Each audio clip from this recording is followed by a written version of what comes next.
Parotta தலையம் Bussy ஆனந்தாங்க. டேய் ஏண்டா நீ எல்லாம் ஒரு மனுஷனாடா? டேய் இவன் அப்படிதான் கத்துன்னு கத்துறான். 2026 அதாவது விஜய் முதலமைச்சர் நோட்டுவ அது கூட விஜய் வந்து தண்ணி குடிக்கிறாரு. புரோட்டா தலைய ஏண்டா புஷி ஆனந்த? டேய் நீ எல்லாம் வந்து ஒரு வார்டு கவுன்சிலரா கூட வர முடியாது. உங்க கட்சியில இந்த ஒரு தாடி பாலாஜி பைத்தியக்கார அவன் என்ன பண்ணா, பொண்டாட்டி விட்டு வந்தான். விஜய் நெஞ்சில குத்துனான் இல்லையா விஜய? அப்புறம் பார்த்தா இன்னைக்கு அவனே கட்சி விட்டு நீக்கி விட்டாங்க. டேய் நீ எல்லாம் ஒரு கட்சியாடா? 4 மீட்டிங் ஆரம்பிக்கிறானுவ பொதுக்குழு கூட்டத்துல. ஏண்டா 24 மணி நேரமும் எங்களுடைய கனவு தானா? தூங்குனா முத்துவேல் கருணாநிதி ஸ்டாலின்.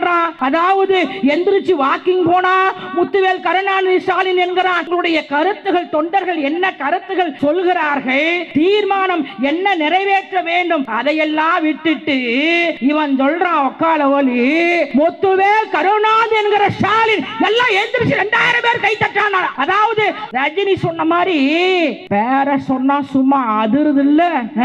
இன்னொருத்தன் பைத்தியக்காரன் அந்த லாட்டரி சீட்டுக்கு பிறந்தவன் இந்த ஆதோ அர்ஜுனா. டேய் இவன் சொல்றான் 42 வயதுல கலைஞர் முதலமைச்சராகவில்லையா அப்படின்ற மாதிரி இவன் கேட்கறான். கலைஞர் கால் தூசு காவியாட ஆதோ அர்ஜுனா. அதாவது லாட்டரி சீட்டுக்கு பிறந்த பையன். கார்த்திகை தீபம் ஓட்டுறான் ஓட்டிக்கிட்டே இருக்கிறான்.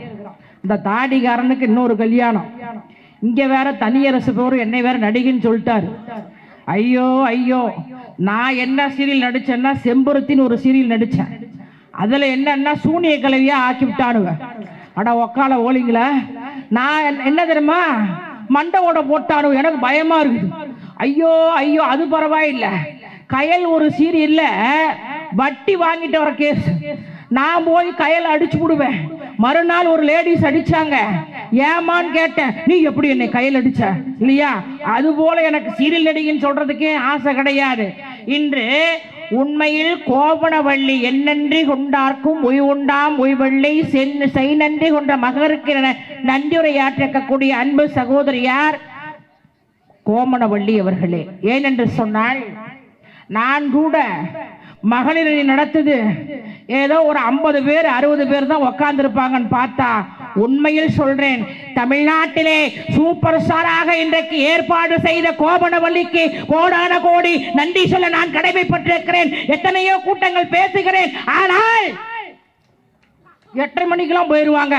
ஆனா உண்மையில் அன்பு சகோதரியார் அவர்களே 8:55 வரைக்கும் கூட சீரியல் பார்க்காத ஒளியும் பார்க்காத இந்த கோமணவள்ளிக்கு நீங்க அமர்ந்திருக்கிறீங்கன்னா உண்மையில் ஒரு ஆணை விட இன்றைக்கு சிறப்பாக கோமணவள்ளி ஏற்பாடு செய்திருக்கிறார் என்று சொன்னால் ஒன்றை மாத்திரம் சொல்ல கடமைப்பட்டிருக்கிறேன். திராவிட முன்னேற்ற கழகத்தை ஆட்டவும் முடியாது, திராவிட முன்னேற்ற கழகத்தை அசைக்கவும் முடியாது. இது தலைவர் தளபதியினுடைய பிறந்த நாள். அவரை பற்றி சொல்ல வேண்டும்.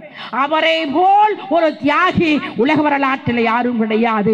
மங்கையின் சுகத்தையும் மதித்தரும் தன்மையையும் மயக்குகின்ற இளம் காற்றையும் மணங்கவர் பூங்காவையும் மலைமுகட்டு மேகக்கூட்டம் காட்டுகின்ற ஓவியத்தையும் மானதையும் ஓட்டத்தையும் மறிவியலும் காதல் கட்டுரையும் மனதாரண்டு ரசிக்க வேண்டிய 23 வயதிலிருந்த இளைய பருவத்தில் ஓராண்டு காலம் சிறை சென்றவர் குறிஞ்சிமலர் நாயகன் மாண்புமிகு தளபதி மு.க. ஸ்டாலின்.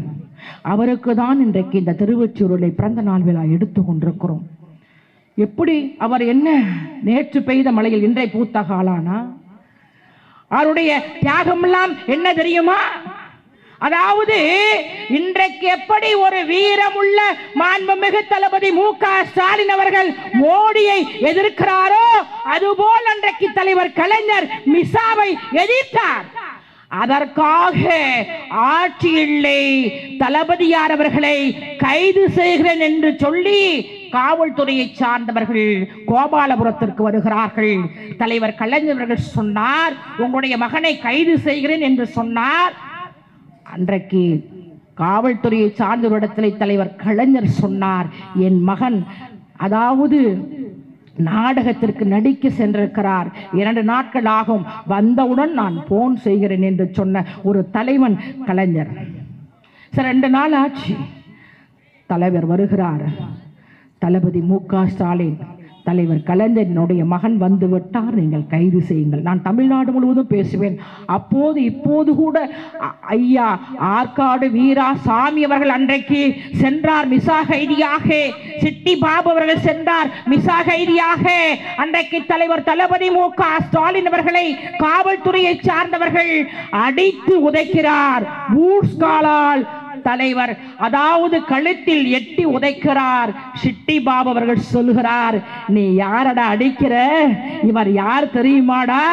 நாளைய தமிழ்நாட்டை ஆளக்கூடிய தலைவன் என்று சொல்லி உயிரை விட்டாரே. ஏய் திமுக இதுதான்டா வரலாறு. பைத்தியக்கார பயில உள்ள அக்கால ஓலிகள, அதாவது 4 மீட்டிங் ஆரம்பிக்கிறானுவ பொதுக்குழு கூட்டத்தில். ஏண்டா 24 மணி நேரமும் எங்களுடைய கனவு தானா? தூங்குனா முத்துவேல் கருணாநிதி ஸ்டாலின்றான், அதாவது எந்திரிச்சு வாக்கிங் போனா முத்துவேல் கருணாநிதி ஸ்டாலின் என்கிறான். இங்கே கோமனவள்ளி என்று பேசினாரே அன்றைக்கு பொதுக்குழுன்னா ஐயா கலாநிதி வீராசாமி அவர்களுக்கு நன்றாக தெரியும். ஏண்டா நீங்க என்ன பண்ண போறீங்க இல்லையா? அதாவது உங்களுடைய கருத்துகள், தொண்டர்கள் என்ன கருத்துகள் சொல்கிறார்கள், தீர்மானம் என்ன நிறைவேற்ற வேண்டும், அதையெல்லாம் விட்டுட்டு இவன் சொல்றான் ஒக்கால ஒலி முத்துவேல் கருணாநிதி என்கிற ஸ்டாலின் எல்லாம் எந்திரிச்சு 2000 பேர் கை தட்டான.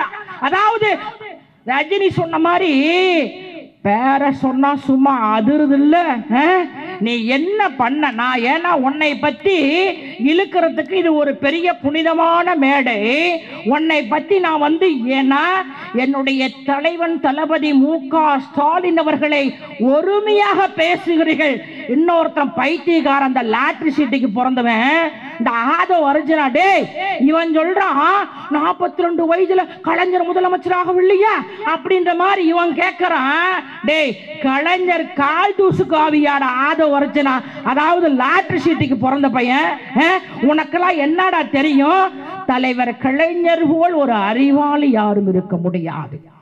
5வது முறையாக தலைவர் கலைஞர் அவர்கள் முதலமைச்சராக பொறுப்பேற்ற பிறகுதான் தமிழ் மொழி செம்மொழி அந்தஸ்தை பெற்றுக் கொடுத்தவர் முத்தமிழ் அறிஞர் தலைவர் கலைஞர். கள்ளக்குடி புரடக்களை கலந்து கொண்டு திருச்சி சிறையில் இருக்கின்ற போது தமிழுக்காக ஒரு கவிதை எழுதுகிறார் தலைவர் கலைஞர்.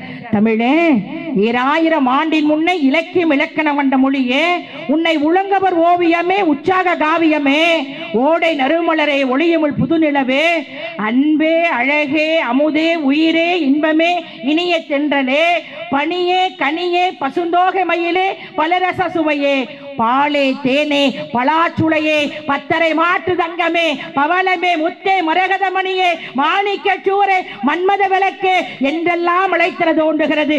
ஆனாலும் தமிழே, உன்னை தமிழ் என்று அழைப்பதில் உள்ள இன்பம் வேறு எந்த சொல்லிலும் இல்லை என்பேன். செந்தமிழை செம்மொழியே வாழ்கினி வெல்கனி என்று எழுதுகாண்டு சொன்னால், ஏண்டா ஓடுகாலி பையன், நேற்று ஒரு கட்சி இன்னைக்கு ஒரு கட்சி மாட்டி லாட்டரி சீட்டுக்கார பொம்பளை நீ கடத்திட்டு வந்துவிட்டு நீ போய் என்னுடைய தலைவன் கலைஞரை பற்றி பேசுவதற்கு உனக்கு தகுதி கிடையாது. ஆகையால் நான் பதில் சொல்லிதான் ஆக வேண்டும். நான் கேட்கிறேன், விஜய் என்ன செய்தார் இந்த நாட்டு மக்களுக்காக? எத்தனை பிரச்சனை வந்தது, புயல் வந்தது, ஏன் கொரோனா வந்ததே, அவர் என்ன செய்தார்? ஆனா அவரெல்லாம் என்ன தெரியுமா? அதாவது பாராளுமன்றத்தில் நிற்க மாட்டாராம், மக்களுக்கு சேவை செய்ய மாட்டாராம் இல்லையா? அதாவது நேரா சட்டமன்றத்தில் நிற்பாராம். இவர் முதலமைச்சரா நிக்கணுமா, நாங்க குச்சி வச்சு நம்ம தூப்பிட்டு போகணுமாடா அம்மால. நாடா இது நான் என்ன என்ன என்ன நான் மரியாதையா பேசுறேன். ஐயா இருக்கிறார், ஆற்காட்டு வீராசாமி ஐயா இருக்கிறார். ஏன்னா எங்களை எல்லாம் ஒருமையா பேசினா நாங்க சும்மா விட மாட்டோம். அன்றைக்கு புயல், அந்த புயல நாளைய தமிழகத்தை ஆளக்கூடிய துணை முதலமைச்சர் அதாவது உதயநிதி ஸ்டாலின் தமிழ்நாடு முழுவதும் சுற்றுப்பயணம் செய்தார். புயல் எங்கே? கிருஷ்ணகிரியிலே, கடலூரிலே இல்லையா? அதாவது அங்கெல்லாம் கிட்டத்தட்ட 3 நாள் சுற்றுப்பயணம் செய்துவிட்டு, அது மாத்திரம் கிடையாது அன்பு வாக்காள பெருங்குடி மக்களே, திருவண்ணாமலையிலே அதாவது மேலே ஒரு கல் உருண்டு கீழே வருகிறது. கீழே வந்து ஒரு 5 பேர் இறந்து விட்டார்கள். மாண்புமிகு நாளைய தமிழகத்தினுடைய தலைவர் உதயநிதி ஸ்டாலின் அவர்கள் அங்கே 3 நாள் அமர்ந்து எப்படியாவது அந்த 5 குழந்தைகளை காப்பாற்ற வேண்டும் என்று காத்திருக்கிறார் என்று சொன்னால் அவர் தலைவனா? நீ போய் வந்து ஒரு நடிகையை கூட்டிக்கிட்டு எங்க கோவாவுக்கு கல்யாணத்துக்கு போற, நீ தலைவனா? ஏன் தினமும் அதாவது நான் தான் முதலமைச்சர், நான் தான் முதலமைச்சர்? நான் சொல்றேன், அதாவது வந்து யாரெல்லாம் நான் தான் முதலமைச்சர் முதலமைச்சர் சொன்னவங்கலாம் நான் ஆளே காணும். நடிகர்கள் சிரஞ்சீவி ஒரு நடிகர் வந்து ஆந்திராவில் சூப்பர் ஸ்டார். அவர் மாதிரிலாம் ஒருத்தர் நிறைய நடிக்க முடியாது. ஏன் சிவாஜி மாதிரிலாம் ஒருத்தர் யாராலும் நடிக்க முடியாது. அப்படியே கண்கள் அப்படியே அழுகின்ற போது நாமும் அழுவோம். சரி, அதாவது அவர் என்ன பண்ணார் தெரியுமா? அவரு கட்சி ஆரம்பிச்சாரு. அவரு வந்து திருவியாறு சட்டமன்றத்தில் நின்னாரு, தோந்து போனாரு. அன்றைக்கு வெற்றி பெற்றவர் யார் தெரியுமா? திராவிட முன்னேற்ற கழகத்தினுடைய இன்றைக்கு சட்டமன்ற உறுப்பினர் துரை சந்திரசேகர் அன்றைக்கு சிவாஜி எதிர்த்து வெற்றி பெற்றார். விஜயகாந்த் கூட கட்சி ஆரம்பிச்சார். அவர் இன்னைக்கு பாவம், அவரு செத்து போனது காரணம் வேற யாரும் கிடையாது, அவங்க பொண்டாட்டி தான். ஏன்னா பாவம் ட்ரீட்மெண்ட் இருந்தவங்களை கொண்டு வந்து வா கூட்டணி வைக்கலாம்னு சொல்லிட்டு பாவம் அவரு செத்து போனாரு. பாக்கியராஜ் இல்லையா, அவரு அப்படிதான் கட்சி ஆரம்பிச்சாரு. அவரு ஆளையே காணோம். டி ராஜேந்திர அவரு ஆளையே காணோம். சூப்பர் ஸ்டார் ரஜினிகாந்த் கூட கட்சி ஆரம்பிக்க நினைச்சாரு. ஐயோ முடியாதுன்னு சொல்லிட்டு அவரு போயிட்டாரு. ஏன்? கமல்ஹாசன் ஒரு நல்ல நடிகர், அவரை நான் குறை சொல்லவில்லை. ஏன் என்று சொன்னால் அவர் திராவிட முன்னேற்ற கழகத்தில் இருக்கிறார், ஆகையால் அவரை குறை சொல்லவில்லை. அவரு மாதிரி நடிக்க யாருமே முடியாது. அதாவது அந்த குட்டி கமல் நானும் முட்டி போட்டு நடந்து பார்த்தேன், என்னால முடியல. ஆனா குட்டி கமல் எப்படி எல்லாம் நடிச்சாரு. அது ஒரு படத்துல பாத்தீங்கன்னா, உன்னான ஒரு படத்துல பாத்தீங்கன்னா கதாநாயகியை பாவம் வந்து காட்டு கூட்டிட்டு போய்வாரு. காட்டு கூட்டிட்டு போய் அந்த கதாநாயகியோட கண்மணி அன்போடு காதலன் நான் எழுதும் கடிதமே, பொன்மணி உன் வீட்டில் சௌக்கியமா, நான் எங்கு சௌக்கியமே, உன்னை எண்ணி பார்க்கையில் கவிதை கொட்டுது, அதை எழுத நினைக்கையில் வார்த்தை மொத்துது, அபிராமியே சிவனில் நீயும் பாதியே, அதுவும் உனக்கு புரியுமா, லாலி லாலி சுபலாலி லாலி லாலி லாலி அபிராமி லாலி லல்லலா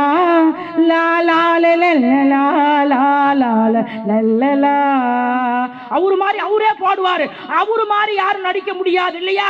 அவரும் கட்சி ஆரம்பிச்சாரு பாவம். இப்ப திமுகவோட பாவம் கூட்டணியா இருக்கிறார். நான் அவரை குறை சொல்ல, நான் என்ன சொல்றேன்னா, அடக்கி வாசி இல்லையா, நீ என்னமோ பேசிக்கிட்டு, அதாவது திராவிட முன்னேற்ற கழகத்தினுடைய தலைவர் ஏதோ அதாவது நேற்று அரசியலுக்கு வரவில்லை, ஆனால் உன்னை நான் வந்து பார்த்தோம் என்று சொன்னால் அரசியல் ஆரம்பி வேணான்னு சொல்ல, நீ வாய்க்கு வந்தபடியில் இன்னொருத்தர் இருக்கிற புரோட்டா தலையம் புஷி ஆனந்தாங்க அம்மால. டேய் ஏண்டா நீ எல்லாம் ஒரு மனுஷனாடா? டே இவன் அப்படித்தான் கத்துன்னு கத்துறான். 2026 அதாவது விஜய் முதலமைச்சர் நோட்டுவ அது கூட விஜய் வந்து தண்ணி குடிக்கிறாரு. நாட்டுல வந்து ஒரு நலத்திட்ட உதவியில் கூட இல்ல.